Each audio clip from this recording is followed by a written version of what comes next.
Hello guys, welcome back to my channel. If you're new here, my name is Saline. I'm a makeup artist. I love pizza and tea and dogs and cats, and I accidentally gave myself a really bad hair day today. I'm at my grandmother's place. She's sitting right next to me knitting, which is so cool. If you're new to my channel, you should subscribe and join the family. And you should also follow me on Instagram, where I update really glamorous looks and hopefully more fashion content very soon. I tried to curl my hair with a straightening iron today and it just went not so good, so I don't really know. On Saturday, on the 6th of April, I celebrated my 2-year estrogen birthday. So today is going to be about the changes that I've experienced while being on estrogen the past 2 years. So 2 years has passed since I did my first estrogen update. Can't believe that 2 years have gone by already. I feel like it happened so fast, but when I think about it, it also feels like it was a lifetime ago. A lot has happened these 2 years, both physically and mentally and living wise and working wise. So I have a lot of updates for you. I think I'm also wearing the same outfit as I did in my 1-year estrogen update, which is kind of strange. So please excuse that, but this is my boob top, just so you guys can know and see what's happened. So I asked you guys on Instagram if you had any questions for me to answer in this video, and that's basically what I'm gonna base this video around. So let's get started with the questions. Oh my god, can we also just admire Terry Barber? I love his work on Instagram, this is so cool. So Maya asks, which changes surprised you the most? I don't think any of the changes surprised me because I have been watching a lot of YouTubers talking about their journeys on estrogen, so I don't think anything was a big surprise to me. I think the moodiness that I experienced the first 6 months was kind of crazy, but I think it was also a mix between estrogen and a lot of like anxiety and a lot of things happening to me in my personal life. So I think this first 6 months, they were kind of like a roller coaster of just emotion and wonderful changes, and I was so excited. I think the first probably the first year was the most exciting because everything is new and every day you feel like you see different changes and updates and everything like that. So it's a very exciting period because obviously the estrogen will have effects on your body and the way you think. One thing that surprised me a little bit was like weight gain, because I have gained 15 kilos since this photo, which is like right when I started estrogen. It's not completely because of estrogen, it's also like a lifestyle change. I have stopped working out a little bit. I have definitely had too much pizza and white bread and all the good stuff and like cheese and stuff. So I think estrogen and maybe bad lifestyle choices have made me gain a lot of weight. Obviously it's nice because it means that I can like push my boobs up and make it look like I actually have quite nice boobs. But I've also gained weight on my butt, on my thighs, on my arms, on my stomach. Especially my stomach is so annoying. And one of the biggest surprises was just how normal I feel. Like it just basically balanced the way that I think and the way that I feel. Hi. My grandma says she can't understand a word I'm saying because she says that I speak really fast and she's not the best at English, so hello. Natasha asks, what has been the worst side effect for you? The worst side effect? I don't think I really had any bad side effects except for maybe weight gain and dry skin. I've always had quite dry skin, but after I started estrogen, my skin definitely got a lot more dry. I usually have to moisturize every day to keep my skin really nice and smooth. But no major side effects except maybe that once a month I'll have a few days, I'm sorry the light is going away, where I'm just really moody and really sad. It sort of comes out of nowhere and I'll go to work and I'll just be like and I don't know why. Obviously I think it's the estrogen, it's like the cycle that you have also mentally, but it's something that I am aware of now, especially the past like 6 months. I know it's gonna come, so if I wake up and I feel sad and I feel tired, I know that it's just because of the like PMS in my mind. I've had so much coffee today, so I'm sorry if I'm like super like So Jamie asks, any facial procedures you have or want to get? I actually haven't had any facial procedures and I'm not planning to. I think I have so many things that are very expensive that I want to get done, so my face is like the smallest thing. But I know that when I get a little bit older, like maybe around 30, I wouldn't mind getting some Botox, mostly just to stay young looking. So that's the thing that I know I'm gonna get, but I don't have any like major procedures that I would like to get done. I have had a few doctors, which is strange. contact me with like offers of what they think that I should get done, which is kind of offensive in a way because I don't think I've asked for anyone's opinion on my face, but I don't find them so necessary. I think one thing that I would maybe like to try one day is like getting this part filled out right here with my nose. Let me come a little bit closer. So like just to make this part of my face look a little bit smaller, maybe like some injections right here. I don't know if it makes sense, but no, I'm not currently planning on getting anything done to my face. I don't have like any injections or anything like that. Mac asks, what has been the best experience? The best experience for me has been feeling a lot more comfortable in my own body, feeling a lot more balanced. A lot of my dysphoria has gone away. I've also gained new dysphoria, which is like I always wear chokers just because I hate the Adam's apple. I don't even think like I have a very protruding one. Let me see.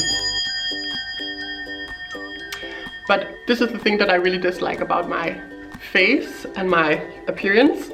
So I always wear chokers, which is a good way to eliminate that dysphoria. So the best thing has been like the physical balance that I feel now that I have more like boobs. I look more feminine. A lot of people compliment me for being more curvy, which is like very nice. I think it's also just the balance in my head that I know I'm on the right track. The worst part is sort of like over because I have my estrogen now. It's just calmed me down a lot more, and I think I feel a lot more self-confident. Before I started, obviously like being misgendered and stuff is something that I dealt with a little bit more, but I don't feel like that happens so much anymore, and if it does, like every once in a while, it's not something that really affects me too much. I just feel more confident and happier about myself, which is great. I think in a relationship I also feel a lot more confident and more relaxed with my body now. So I think definitely estrogen has made me feel a lot more like myself. I just love my boobs so much. I really do want to get them done when I have the money for it.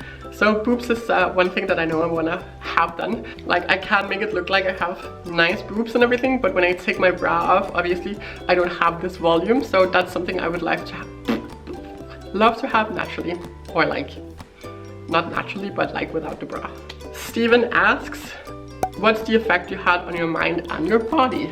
So the effects on my mind is that I've calmed down, I'm more self-confident, I'm definitely a lot more emotional. Like if I visit my grandmother and we watch Animal Planet, which we do all the time, I tend to cry a lot.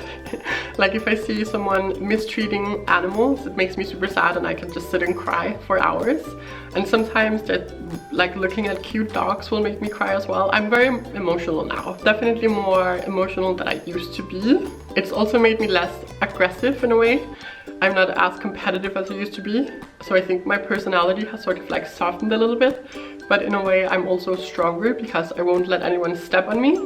So if someone mistreats me, I'll definitely stand up for myself, but in a more calm way now, whereas before I was a lot more aggressive. And the effects on my body is obviously like I grew some boobs and my figure softened. I'm a lot less muscular now, so like I'm less strong. I have more like less definitions on my arms and stuff like that, that's great. It's obviously also made me gain a lot of weight in the right places, but also in the wrong places. That's probably mainly due to diet as well. I think now that I'm starting like to exercise a little bit more, my body will look nicer. But the way that my fat deposits on my body now is different than it used to be before. I've always been quite like lean, and now I'm a little bit chubby. So that's a big change as well. I think my face has gotten a little bit softer as well. I've always had quite a defined face, but I think now after 2 years it's a little bit more soft, which is nice. I think the cheeks have gotten a little bit more volume, which is kind of what I wanted. And also my skin and body hair has minimized. I do get laser treatments at a really nice place in Copenhagen. So I would recommend laser if you're dealing with like sensitive skin and ingrown hairs and everything like that.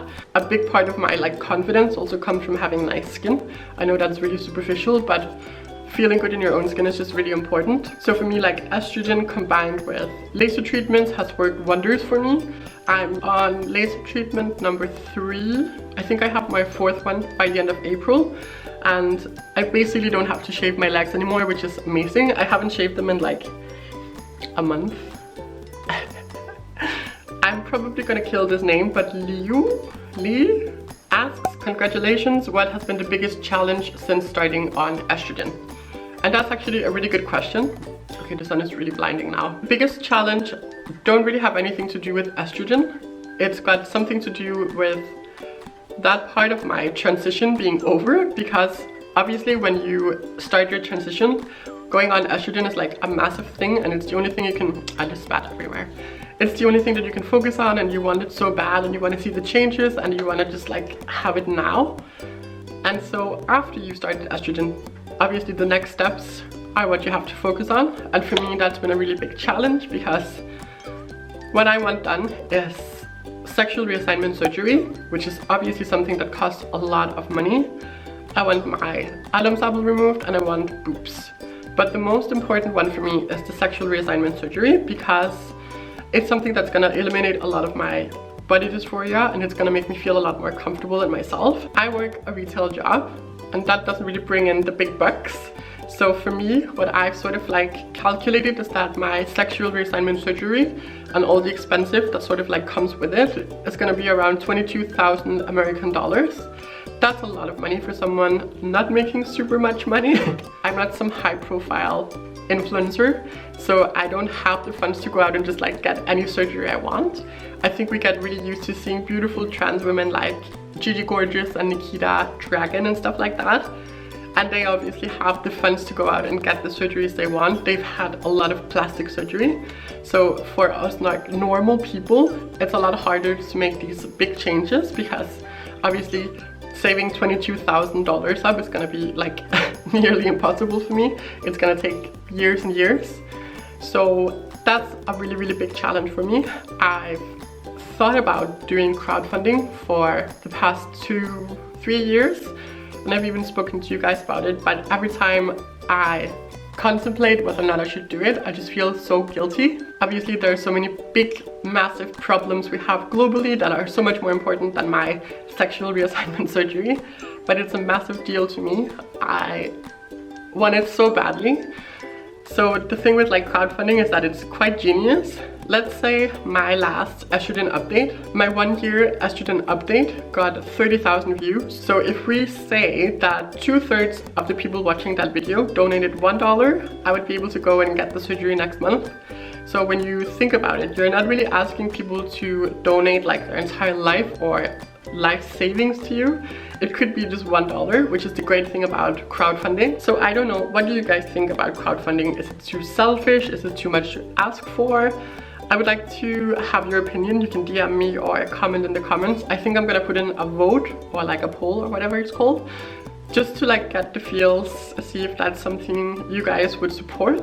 All of the surgeries besides sexual reassignment surgeries are something that I can save up for and fund myself, like the boob implants and the Adam's apple.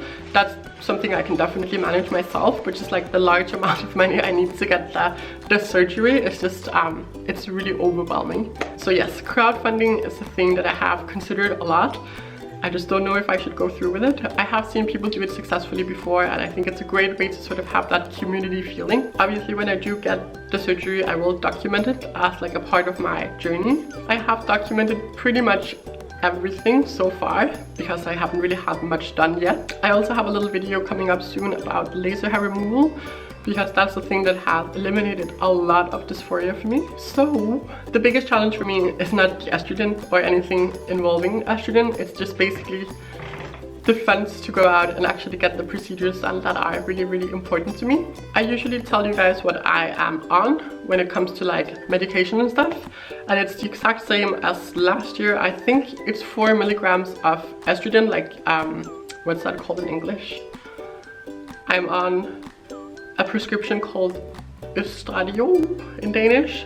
I don't have the package with me, and I am on 25 milligrams of Androcure, which is the testosterone blocker. So for trans women who go through with like sexual reassignment surgery, you will only have to continue to take estrogen. You can stop taking the testosterone blocker, which is kind of a rough medicine to take. So for me, the sooner I can get the surgery done, the better, because I can save my body for a lot of the like bad medication, plus I'll be able to live my life more freely, which is something that obviously that's the goal in life, to have fun and feel good in your own skin. There's so many things that I can't do because I don't have the surgery. Like, I limit myself in a lot of ways, and it would just be really cool while I'm still young to experience like truly feeling like myself in my body. I always lose breath when I speak so much because it's so intense. I think basically that is all the changes that are important right now. I don't actually have any body photos. I think maybe I'll take one or like a little video, maybe, but I don't feel super comfortable because I have gotten a little bit chubby over the past 6 months. That is my 2 years on estrogen update. I don't think there's anything more that I need to cover. Thank you guys for the questions. I think you asked some really good questions that I had fun answering. Now I'm gonna cook some dinner with my grandmother and play Yahtzee and enjoy my last day here in my family's place. Thank you guys so much for watching, and let me know what you think about the whole crowdfunding thing. Obviously I wouldn't do it if you guys hate the idea, but if you do feel supportive about it and if you would donate, or if you know someone who would donate, let me know, because that's definitely something I would like to go ahead and do then. I just feel a little bit like about it. I just needed some more coffee. I'm not used to speaking so much. Oh my god, my legs are so asleep. Jeg skal lige sige farvel. Med mine ben sover. So I'm saying goodbye from the floor because my legs are just very asleep now. If you're new to my channel, please subscribe, join the family. You should also follow me on Instagram because I love Instagram. Actually, I kind of hate Instagram because the algorithm is just a mess. But thank you guys for watching. I will see you in my next video, and let me know if you have any opinions or questions in the comments down below. Love you guys. Bye bye.